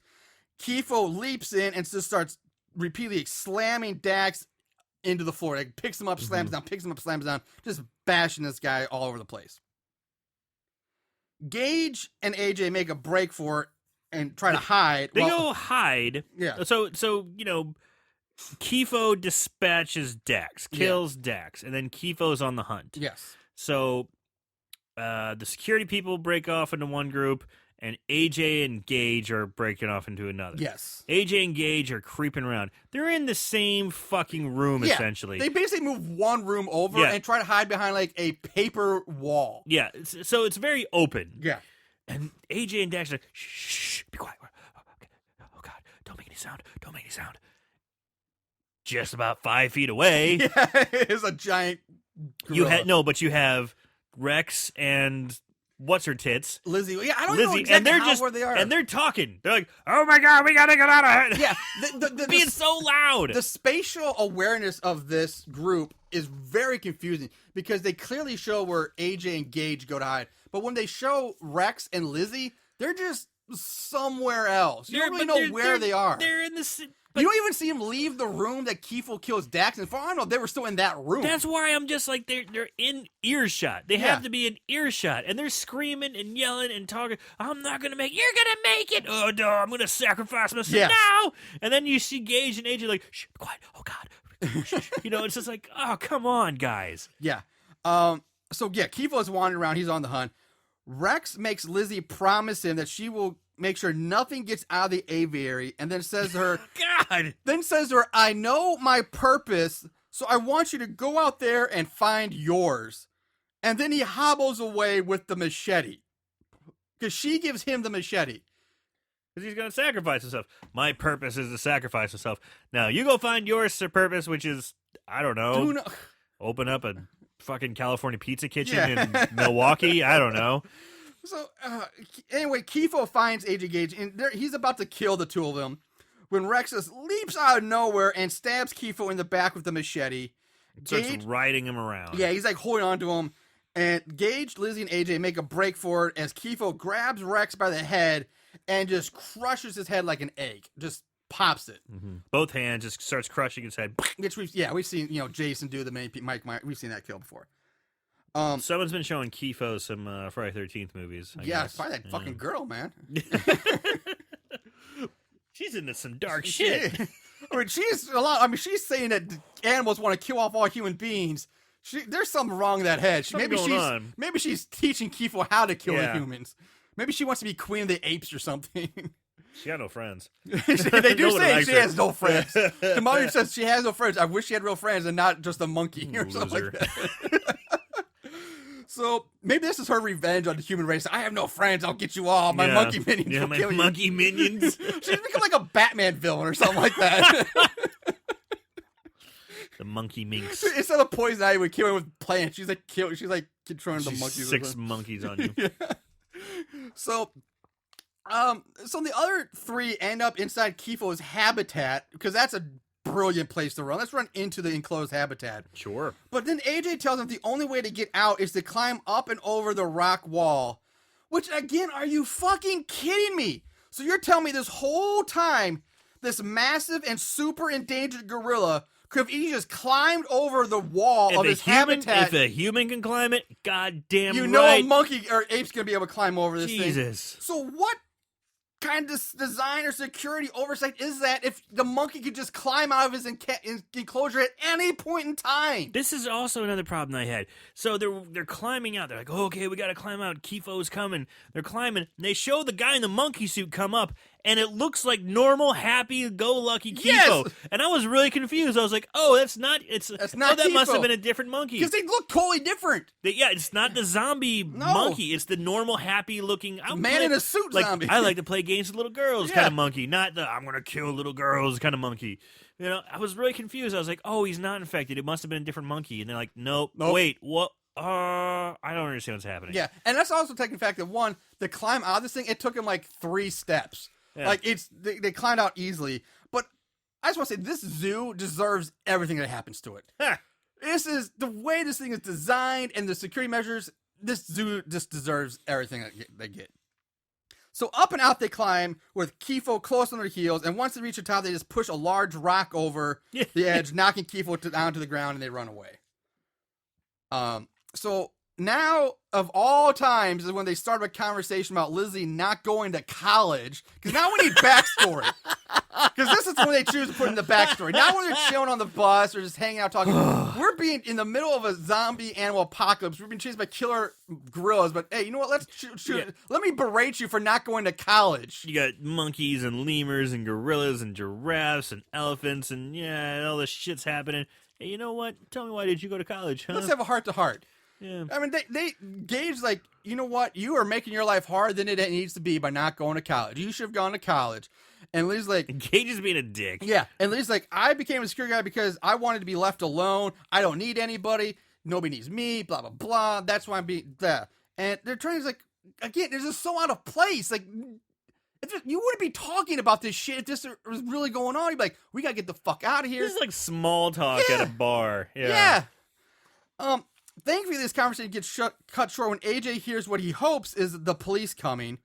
And we get a quick shot of one of the zoo jeeps full at this point. You see it full of zoo personnel driving down the road. It's completely full of people. I saw that too, and I was like, all right, who are these guys? Yeah, who are these guys? And Gage thinks it's Amber, so he runs off to find out.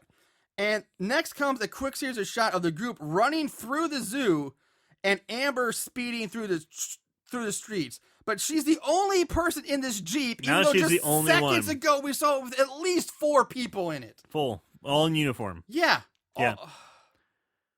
And again, okay, how would they have heard her coming? Because if you look at how much they would have had to run to catch up, first of all, on foot to catch up with a Jeep, they run like a good quarter mile, but yet they heard her coming in time to, like, this is bonkers.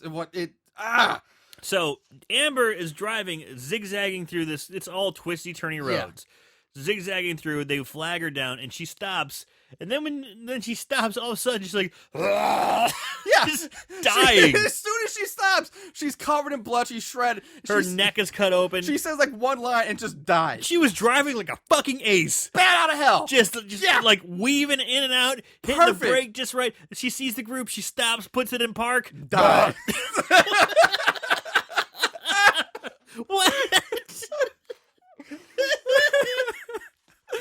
Exactly. You shouldn't have stopped her. No. Just let her keep going. Killed her. You just let her keep driving. That adrenaline was keeping her going. Was it speed? I can't stop. I'll die if I stop. I gotta keep the Jeep above 50. I'm waiting for Keanu and Dennis Hopper to like make an appearance. Yeah. So Gage and AJ remove Amber's body from the Jeep while Lizzie talks to Rogers on the walkie. And Rogers tells her to get all the interns, gather up all the interns and get them out of the zoo. Drive to the front gate and call her when they get there and she'll open the gate up for them so he can get out. So Rogers has a change of heart and I was like, we're getting out of here.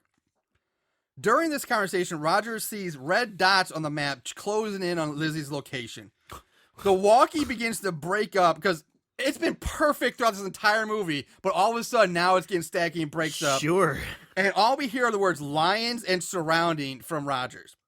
The camera pans out to show 4 lions surrounding the group of 3. And I don't mean surrounding them from like a distance, closing. I mean, no, these fucking lions are just like feet within arm's reach top of them. Of these guys. On top of them. So how in the blue hell did they not see these lions get that close? On top of it, you can just reach out and touch their nose. These lions would have had to materialize out of thin air to get that close without being seen. It's fucking insane. This is insanity at this point. So 2 lions are. This is the one time we do see 2 lions actually eating Amber's body. They're picking at her face. This is the one and only time you see that. But the 3 of them just pile into the Jeep, which the lion just let them do. Like, oh, you guys are getting in that Jeep? You're getting away? Okay, so okay. Rick, we're not going to Oh, attack. we should stop. Oh, we should stop them? Okay. Oh, shit, man. Why didn't you tell me, Jim? God, you sleep on the wheel. God damn it, Simba. Why didn't you say something beforehand? So as soon as the Jeep pulls it down, the lions decide to chase them away. And good lord, does this chase scene look like fucking ass. How fast do you think this Jeep is going? You know what? 50, I actually have a miles question. I have a factoid about this. Lay it on me, brother. Well, okay, first of all, the Jeep, these 3 horrendous CGI lions are chasing down this Jeep. They look and they actually awful. They are actually starting to catch up with the Jeep. And now, lions are fast. But these are not male lions, Male too. lions, which are, male lions. That's an important fact. Now here's another educational moment for you. A lioness's top speed, they can reach 81 kilometers an hour or 50 miles an hour, but like cheetahs, they can only do that for short bursts of time and cannot maintain that speed. So any car would easily be able to outpace and outrun a lion. And the fact that these are lionesses, they're the ones that do the hunting. And the men lion they just lay around like, bring me my food. It's good to be the king. Yeah, good to be the king. Yeah. They're not the ones hunting, but these are male lions hunting down. And it's just bullshit. These lions catch up with the Jeep that's easily going, like, speeding, like... 50 miles an hour or easily. 60 miles an hour. It's flying. Yeah, so anyway, Lizzie just pulls a shotgun out of her ass and gives it to Gage. Here you go, buddy. And the two of them start shooting at the lions. Now, one lion leaps up onto the Jeep like the T2, and the lion's like holding on to like the roll bar while trying to bite at Lizzie. Gage blasts the lion in the chest, sending it reeling off the Jeep and onto rolling on the ground. And luckily for the interns, the lions at this point just give up the chase at this point because AJ, for some stupid reason, crashes the Jeep into a tree. Immediately after they shoot the lion off and the lion goes rolling, they're like, yay, high Hey, five! high five, crash. Like, I think they showed something on the tire, like the tire blew, he loses control of the car, it hits a tree, and then you see him. You think it tossed They're from just the tree? all...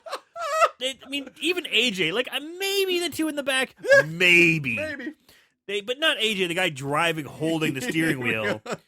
They all go flying out of the Jeep, up and over the top, and all just land and go, oof. Oh, dang. Nothing happens from them. They just, Dude, AJ would be Fucksville. high speed car crash, tossed from the vehicle, they're all fine. Not to mention that this is like a second after, the lion should be right there. The lion's like, oh, all right, now, thanks, pounce. We got our food now. Sweet, yeah. But the lion's just like, all right, whatever, we're done. We go away. So, back at the aviary, the bird lady's on the phone with Rogers. Rogers tells her to set all the birds free, and she starts talking about the findings of her blood samples. Like, she's like going into some mega bullshit. And Rogers says she's figured out that it's some kind of brain virus that spreads. So why Well, would no fucking shit. It's really, it's pretty obvious. Why are you right now. gonna let him free, dummy? Yeah. So, Rogers tells him to sit tight until she can come get him. So the group of three are making their way to the aviary, and they hear the sounds of something massive coming their way. And so, kind of like the scene from Lord of the Rings, the Fellowship, where like the hobbits kind of hide underneath like a tree root as the ring wraiths go by. They kind of try to hide behind a tree, but they barely attempt to hide behind this tree trunk. And basically, a parade of lions, elephants, hippos, Lions and and tigers and bears, oh my. and lemurs just kind of pass by and like there's a fucking like, parade. The ground is shaking like it's an earthquake. Yes. So the interns then arrive at the zip line. Lizzie reminds them that Rex is like, hey, this isn't ready, blah, blah. And Gage says it's close enough. It's good enough. All we gotta do is hang on. The grappling hooks are already installed, but without the bioharnesses, we just have to hold on. So so you just know this is gonna go flawlessly. This is brilliant. Brilliant plan. So the green screen of the three of them zip lining is just awesomely bad. And they're all standing straight. They're staying just straight with their with arms arms above raised. their head. Yeah. And of course, there just happens to be three zip lines, one for each of them. Right next to each other. Right next to each other. So mid-zip, AJ's and Lizzie's zip cable begins to fray and break apart. And Lizzie's line snaps, but she's able to grab onto Gage right as she begins to fall. Which, I'm sorry, the added weight of her landing on him and putting Gage he's a scoring guy. He would have just pulled her. She would have pulled him right off. They all would have been dead. But poor AJ, his line snaps too. He can't grab on anybody. He plummets to his death in a green screen epicness of crap. Oh my god! And he just splatters on the ground. It is the worst effect I think I've seen in any of these movies we've done. This is top shelf bad. It's so bad. He's just going. It's like a cardboard cutout of him. Yeah, falling. Like Baxter U was better. Yeah, and that's saying something.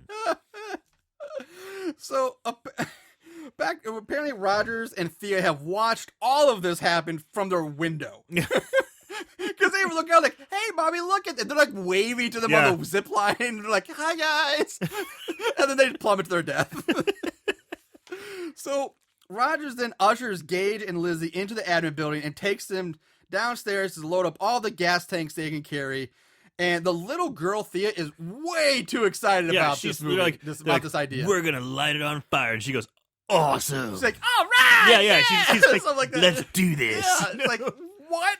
I'm telling you, there's something wrong with this girl. Yeah. So their idea is that they're going to take they're all in one of the zoo's like working utility trucks, and they drive them to the aviary so they can blow it up. Because they were going to let them go just a minute ago. But now they're going to blow it up. You know what? Change your mind. Let's burn all these animals. Burn to the ground. Jesus Christ. So Rogers tries to contact Bird Lady on the walkie, but she gets no response.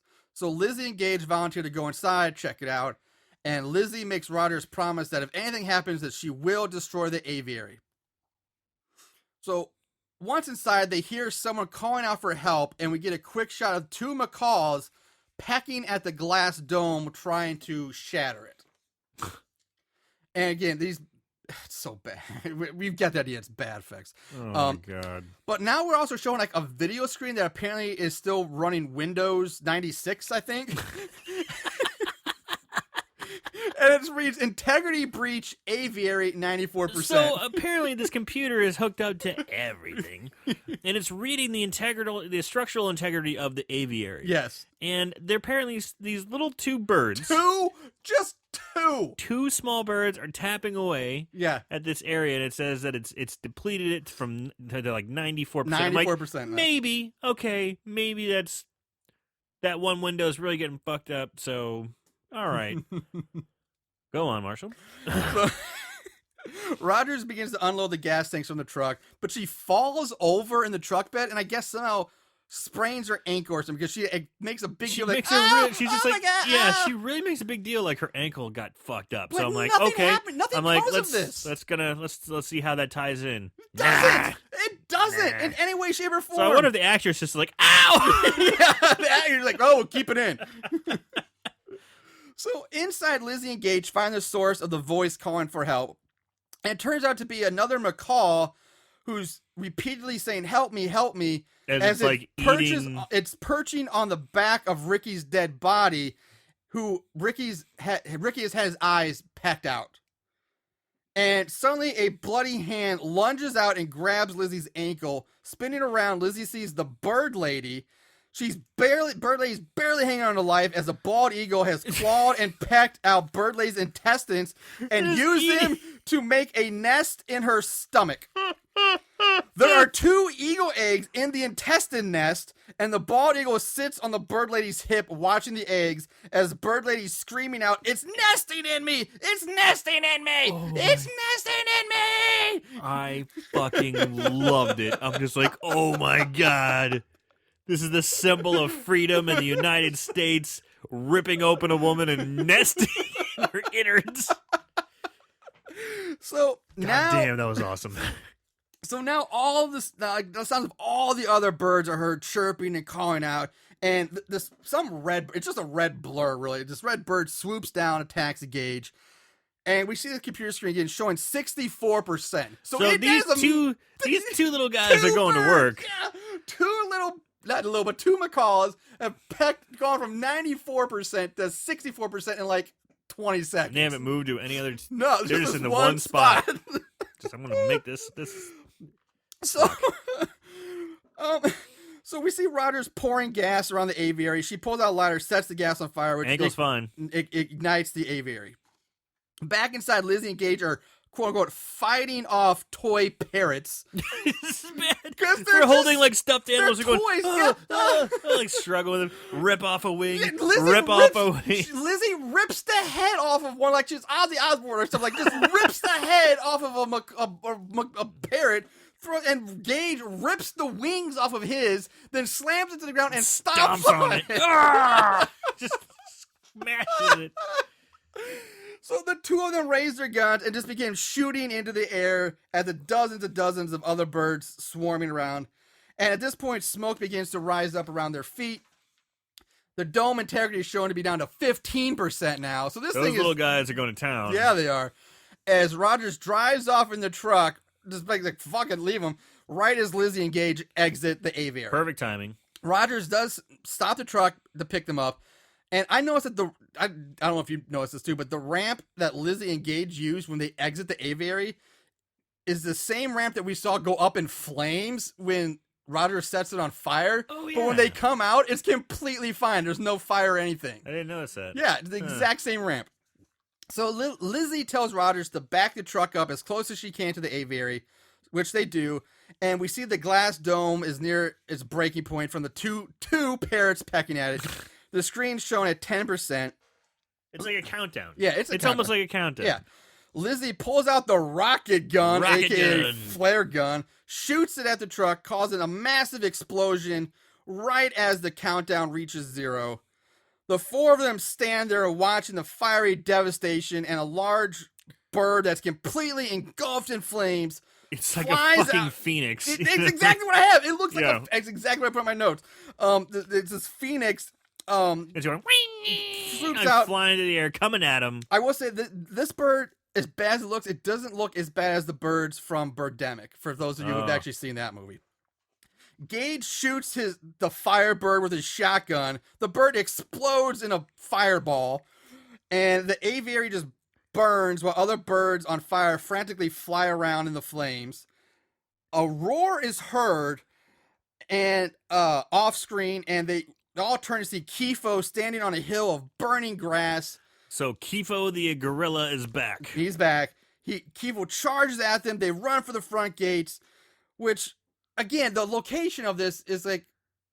So apparently they're saying the aviary was right next to the front gate this whole time, which the whole rest of the movie, it's not. It's nowhere near... It doesn't make sense. It doesn't. But during this chase scene, again, we see... every time they switch between... Kifo is constantly switching between CGI man in gorilla suit. crazy Kifo and man in gorilla suit Kifo. Looking like nice It's like Kifo. scary, and then cute, cuddly man in Yeah, suit Kifo. it's so bad. They reach the gate and try to climb it, but Kifo closes in on them. Kifo comes and fucks shit up. Yeah, he does. He pulls him down, punches one, punches the other, knocks guns out of him. He's just like, wah, wah, wah, wah. He's like kung fu all of a sudden. Yeah. He's knocking guns out of hands. He's doing like backhand strikes and karate kicks, and everyone's on the ground fucked up. Yeah. Guys are knocked out. Kifo tosses Gage against the wall, smacks Rogers, saying the real.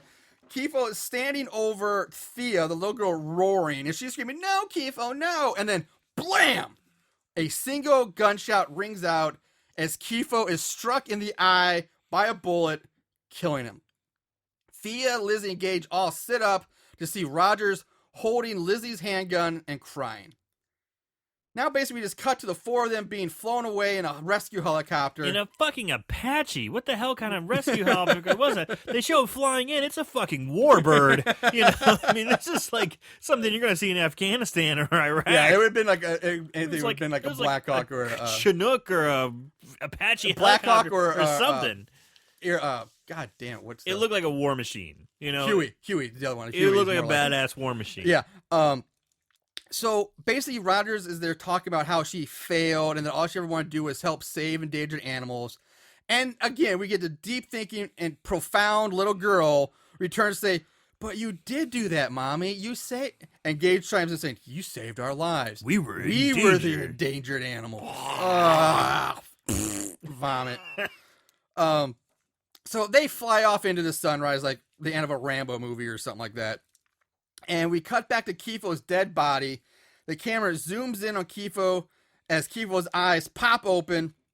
Blackout. Roll credits. That's Zoombies. And again, I'm guessing Kifo is maybe like like Wolverine of the zombie gorillas. He got crushed by a rock, shot in the eye, Yeah, and then when he opened his eyes, shot in the eye. But when he opened, there's no damage to his facial area at all. he's all right. He's got both of his eyes in place. No damage. Anyway, that's Zoombies. What a fucking ride. So let's move on to favorite kills. Don't act like you didn't love it. Favorite kill. All right, Aaron, we had 13 kills or people dying, not counting the SWAT team. Didn't count them. But yeah, not everything was necessarily shown exactly on screen, but there are 13 deaths that I kept track of. Yeah. So, what is your favorite kill for this movie? That's tough. You know, I think I'm going to have to... There's so many ridiculous ones. I think my favorite one was a guy getting drawn and quartered by giraffes. That was my favorite one. That was so ridiculous. It was so dumb. Like, this guy arrived on the bus. He thought he'd be somewhat of a character. He was featured. He didn't have one line, I think. Just got pulled up. One giraffe. That guy had one. It was the guy in the blue. Yeah, he had none. The fraternity guy had no lines. And they just tear his arms off, and then they're just like, fuck him. They don't even show him anymore. No. That was my favorite kill. I'm surprised. I thought you were gonna go with the eagle intestines, but that one was a close one. Yeah. My favorite kill is actually mine's monkey ripping out of the guy's chest. Yeah. Like because how it's so absurd, and like we said earlier, like how Did does he the eat monkey? the monkey? Yes, how does the Did monkey he get? swallow the monkey? It's not like the monkey. Did it climb up his ass? It's not like Alien where it incubates. Sure. And it's just how did the monkey get in there? You don't need to know. Fuck it. Fuck it. Zoombies. But yeah, fuck it, Zoomies. So yeah, that's mine. It's the monkey ripping from the guy's chest. So let's move into odds and ends. Not only did they watch these films, they researched them too. Ugh, what is wrong with these guys? All right, ratings. IMDb gives it a 3.5 out of 10. Rotten Tomato, there is no thermometer score right now, but it has an 18% audience score, so really low. Wow, that's really low. On Amazon, 3.8 out of 5. Wow. So almost 4. That's crazy. Plot keywords, there were only 13 listed. Now remember Netflix, I saw this on Netflix, 2 out of 5 stars. Yeah, 2 out of 5 on Netflix. Do you want to take a guess at what some of these one of the 13 plot keywords are? Zoo, animal, monkey, zoo, gorilla. No. Animal is yes. Monkey, yes. Zombie giraffe. No, zombie, but Nesting American eagle in intestines. I wish that'd be awesome. But no. Yeah. Basically, other means we got blood splatter, bird, lion, CGI, nature preserve, asylum, fire, elephant, monkey, nature run amok, and gore. Nature run amok. I like that. For trivia, there's not a whole lot that I had for this. The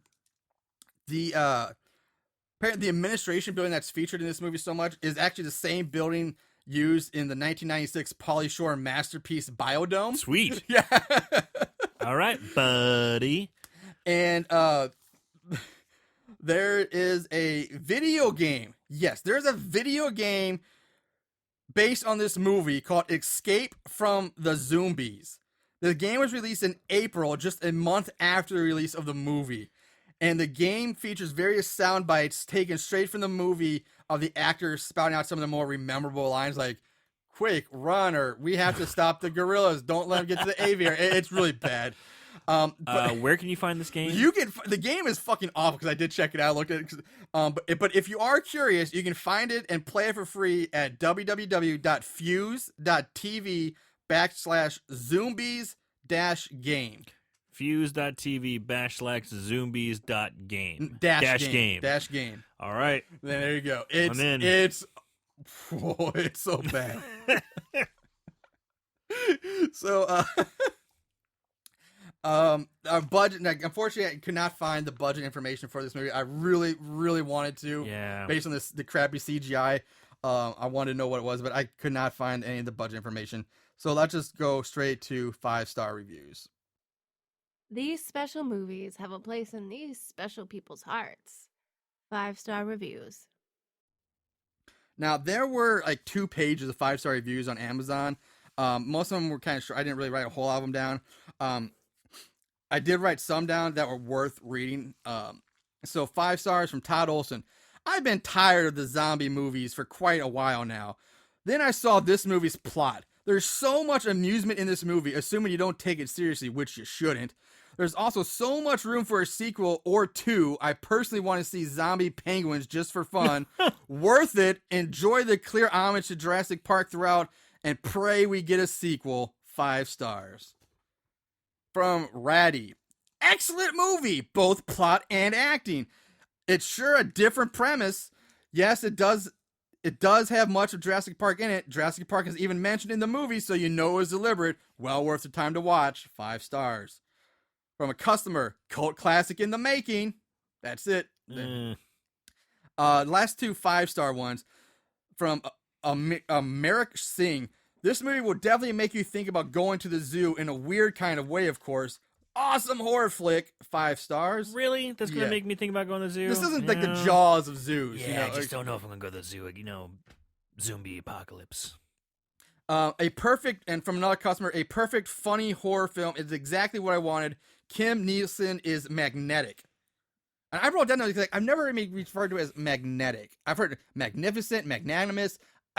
Magnetic? Is she polarized? I don't. Her opposite would be attracted to her, I guess. That's just a weird thing to say. Yeah. Now I have 3 more reviews I want to read. 2 of them are 1-star reviews because I just had to go, and one is a 10-star review from IMDb that the way it's written deserves to be acknowledged. Ooh, goody. It's a little long, but sit back and enjoy this. Are we getting that one first? We're going to get that one first. All right. Just give it to me. All right. Feed me, buddy. Feed 10 me. stars. If you don't like it, it's simply because you couldn't understand it by... This is the name of the review. The review by Horsecock. If you don't like it, it's simply because you couldn't understand it. It's a great film. No, strike that. A brilliant film. So many things to love about this one, I scarcely know where to begin. Well, let's begin at the beginning, shall we? The beginning is great, and it sets up what is soon to come in a way which is certainly better than I've seen recently. And whilst watching the beginning, I myself was beginning to realize this was no ordinary camp-tastic zombie film. How many beginnings can he say? But a statement. It was clear that this almost painfully sublime film was moving something inside of me, and in a profound way. Speaking of which, that brings us to the next section, the middle, as it's known to all true cinemaphiles. So we thoroughly enjoyed the middle, which was also extraordinarily powerful.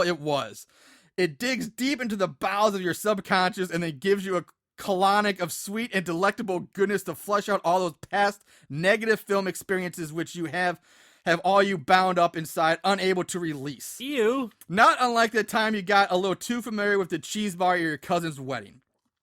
Then there's the final act, which is, in a word, poetry. Eerily reminiscent of the exquisite early works of Longfellow, except mo better. And combined with the frightfully and joyfully beautiful previous 2 acts, has you cleaner inside than you've been in years, decades maybe. In short, if you are a sensitive and discriminating connoisseur of artistic cinema of the highest order with refined taste, stylistic excellence, and are presumably a visually stunning individual, then you will adore this masterwork as much as I did. Paired with a lovely 1973 Chateau de Mard, it would makes for a thrilling and rewarding experience. I cannot recommend it more highly. 10 stars. I kind of love that review. I was like, that guy worth being acknowledged. That's pretty good, man. I've never heard so much talk about cleansing your bowels. Yeah. Okay, I get you. You're saying it's going to shit, but still, wow, lots of bowel cleansing. Yeah. At first, I'm like, ew, and then I'm like, wait a minute, hold on. This is pretty brilliant. That's a pretty good review. Yeah. All right, the last 2 are 1-star reviews from Furgold, when the review is named Not Tame Enough for the under 13 crowd. First, the film's strongest asset, Kim Nielsen, is gorgeous. Beyond that, unlike a lot of horror flicks, there are plenty of other people to get slaughtered. Which makes no sense. Weak points are many. The CGI is in general bad. The story is general bad. The dialogue is in general bad. There is no nudity, but plenty of blood and obvious fake gore effects. The pacing of the film is decent, so if the talking doesn't manage to put you to sleep, you might not get bored. 1 star. First of all, just that beyond that, unlike a lot of horror flicks, there are plenty of other people to get slaughtered. That's a weird choice of words. Yeah, it sounds weird. And first of all, lots of horror movies feature lots of people getting slaughtered. That's the whole point of most horror movies. You're just body count. It's just fucking weird. Now, this one is going to be a challenge to read. This is the last one. I'm going to read this verbatim as best as I can. All right, buddy. from Nicole Magic. I like this movie up until near the end. They could have done a better job ending the movie. They shouldn't kill all the fucking, spelled with an A, animals, since they didn't and flew off like a bunch of pussy. And they didn't kill all the animals. If they ended the movie with them killing every single stupid zoo animal that has been infected, then I would have rated it at least 4 stars. But since they didn't, they only get 1 star because the animals they didn't kill could escape the zoo and enter the city. Bad mistake and bad ending of the movie. I wish the ending had ending the movie with them killing all the infected zoo animals. Then the movie would have been a whole lot better. But since they didn't end it that way, the movie was okay. It was kind of poor and bad. The way they ended it, so they only get 1 star when they make movies about either zombie animals or people. They need to end it with all the zombie people or zombie animals dead. That would have been better than the ending where the gorilla comes back. That was even bad ending. It should have been all the way dead and never come back. Bad way to end the movie. And the animals should die if being shot in the head. They didn't do it that way. Just what I said. It was an okay movie, but not that good. I thought the movie at the ending was very poor and bad, but it was okay. Should have ended it better. The movie should have been played out better. 1 star. Was that just one sentence? That was all one sentence. Jesus. It was bad. It was good. It was bad. It was okay. It was bad. I don't know what I said before. Shoot all. It's that bitch wants to kill all animals. Just trying to read that makes my brain hurt. It was wow. Yikes. I like when we find those. Yeah. Those are so fun. Yeah. They're so bad. Yeah. That's what I had to share that one. All right, so let's wrap it up. Final thoughts for Zoombies. Aaron, what do you got this week? So bad it's good. Really? I kind of liked it. I kind of liked it. I thought, obviously we're getting into Zoombies. Okay, Yeah. so I'm not expecting anything great. But I thought the pacing was good. I thought that the pacing was good. The writing was not great, but the actors committed. They really tried hard. The CGI was shitty, but it was kind of fun. You know, it was enough. It kept me in. Like, I watched it. I enjoyed it from start to finish. Like, I'm like, this is so ridiculous, so bad, so stupid. But I was still just like, yeah, like I had some popcorn in front of me and it was gone because I didn't realize. I'm like, what's happening next? I just couldn't stop watching it. Wow, I'm stunned. Don't get me wrong. A lot of it had to do with the homage to Jurassic Park. I thought it was shot well. I mean, it moved along really nicely. I didn't get bored. I mean, they kind of explained away a lot of their plot holes. They still had plot holes, but a lot of them that were like, well, okay, they kind of explained it away. It was some dumb shit. I mean, it barely makes it, but I still liked it. All so right. bad it's good. All right. I really have mixed emotions on this movie. There's parts of me that get exactly. We're watching a movie called Zoombies, so it's not gonna be. I mean, come on. But at the same time, I expected it more from it. Like I expected. One, I thought they get more creative use of the animals, or seeing a more variety or something that they could have done a lot of interesting stuff with. But I felt fell short. And their acting wasn't too bad, but at the same time, I don't think it was. Like, I don't think they embraced the camp factor enough in this movie. Again, they took it almost too seriously.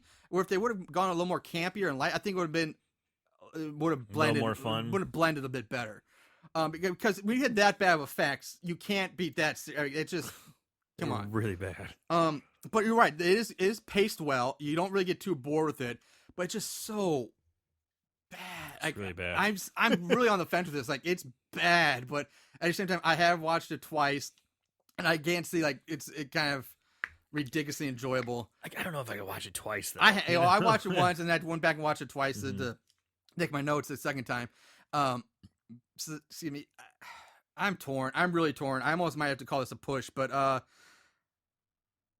you know what? No, I'm gonna say so bad it's scary. I'm gonna go scary just not too much, but it didn't do it for me. There's some good things, but I've got... Man, the last couple of movies we watched, we've been kind of torn on them. Yeah, we have been split on them the last few weeks. So yeah, Zoombies. One thing, man, if you like Jurassic Park, it's just kind of a fun zombie-esque. But that's another thing one thing that did kind of piss me off. They never called them zombies. Yeah, They never mentioned zombies. They never had anything really to do with zombies. It was more like just infected. Yeah, which is, I get that too. I mean, The Walking Dead doesn't call them zombies either, but you never find anything about the virus. There's no explanation to this whatsoever or how it spreads. But anyway, that's it for us today. We're gonna wrap it up. Thanks for listening, everybody. Remember, check us back next week. We have a whole new movie. Aaron, any last closing remarks you would like to share? Words of wisdom? No, just check us out. Give us reviews. We really need some reviews. Please, if you like us on iTunes, review us. If you don't like us, follow us. Please help us out a little bit. Yeah, that would be nice. If you have any suggestions for movies, send them in, or and just anything else. We are always looking for interaction. So that's it. We'll take it back. We will. Yeah, I'm starting over words. I'm just too tired. I can tell. I still fuck it. You know what? Keep it tight. We'll be back next week. Keep it bite.